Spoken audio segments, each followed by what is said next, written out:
I gotta say, I'm incredibly excited to be a part of your firm. I mean, the clients you have are absolutely... Fuck the clients. Your only responsibility is to put meat on the table. You got a girlfriend? I'm married. I have a wife. Her name's Teresa. She cuts hair. Congratulations. Thank you. Think about Teresa. Name of the game, move the money from your client's pocket into your pocket. Right, but if you can make the clients money at the same time, it's advantageous to everyone, correct? No. Number one rule of Wall Street. Nobody, I don't care if you're Warren Buffett or if you're Jimmy Buffett, nobody knows if the stock is gonna go up, down, sideways, or in fucking circles. Least of all stockbrokers. Right? It's all a fugazi. You know what a fugazi is? Fugazi, it's fake. Yeah, fugazi, it's a wazi, it's a woozy, it's a fairy dust. It doesn't exist. It's never landed. It is no matter. It's not on the elemental chart. It's not fucking real. Right. All right? All right. Stay with me. Mm-hmm. We don't create shit. We don't build anything. No. So if you got a client who bought stock at 8 and it now sits at 16 and he's all fucking happy, he wants to cash in, liquidate, take his fucking money and run home, you don't let him do that. Okay. Because that would make it real. Right. No, what do? You get another brilliant idea, a special idea, another situation, another stock to reinvest his earnings and then some. And he will every single time because they're fucking addicted. And then you just keep doing this again and again and again. Meanwhile, he thinks he's getting shit rich, which he is on paper. But you and me, the brokers, we're taking home cold hard cash via commission, motherfucker. First we pitch them Disney, AT&T, IBM, blue chip stocks exclusively. Companies these people know. Once we've suckered them in, we unload the dog shit, the pink sheets, the... Okay, so I'll just give you a very quick introduction of some definition. Who's the broker? The broker is the one that help you invest your money in by buying stock from other company. And as you can see in the screen, the stock are divided by the two kind, the blue stock of the high profile company and the pink stock of the no name or startup company. In the movie, the way the senior told the rookie how to earn the money, it's not by traditional way that the broker earn the money. Normally, the broker earn the money by buying safe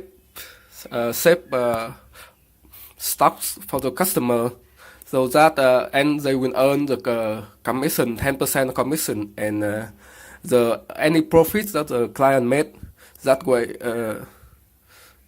But in the movie, the senior told that they couldn't care less about the customer. All they care about is the customer the client keep investing back and again and again and again in other company, and each time the client invest again, the broker earn the broker earn the real cash of the commission per sale of the stock. So they couldn't care less about the customer, but they only care about earning money for their own.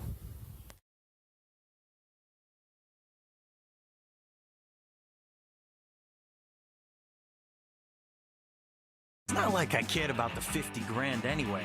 I was making that much almost every day through one rat hole or another.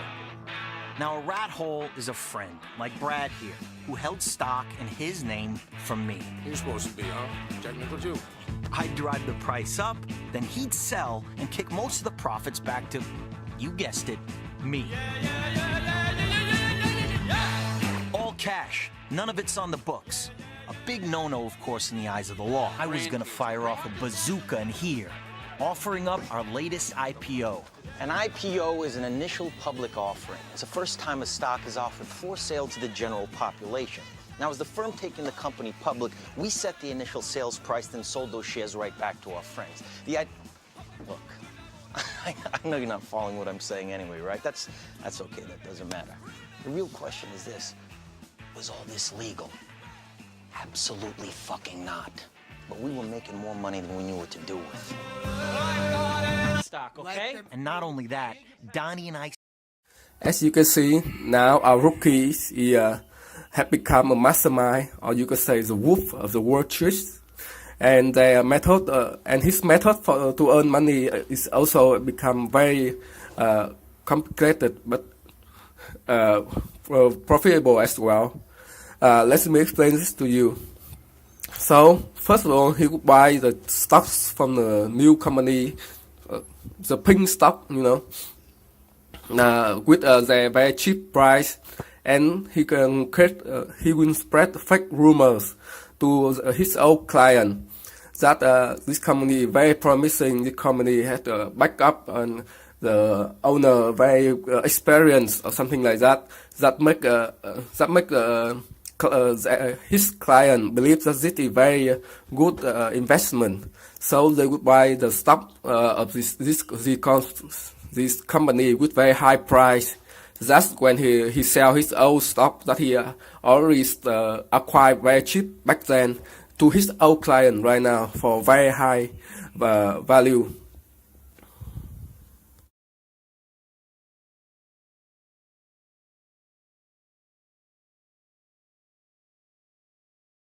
If the U.S. Justice Department sent us a subpoena, it would become papier toilette.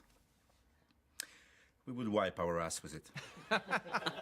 Unless, of course, it was an investigation into stock fraud, which is a crime here in Switzerland, if I'm correct. Then there would have to be cooperation on your part, if I'm not mistaken. Yes, yes, we would. Assuming the account is under your name. If it were another name, a friend, a camarade. Cousin? Cousin, absolument.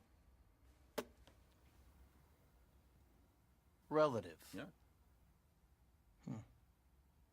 Was that yodeling I just heard, or did you just say what I thought you said?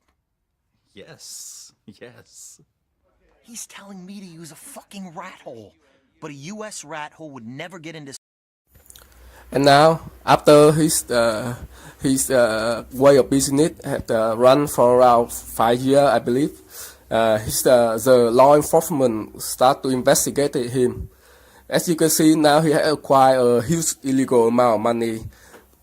You can estimate about $50,000 a day, and repeatedly for 5 years. You can imagine. As you can see in the clips, the way he protect his illegal assets by asking a bank in Switzerland, and the banker here basically tell him that if he open an account here in Switzerland, yeah, they will support the law enforcement in the U.S. to investigate his account. But if he had a relative with a European passport to open the account in the Switzerland, it's basically that nobody from any government can touch your asset, even if they are illegal. They couldn't do anything to touch or investigate his account on.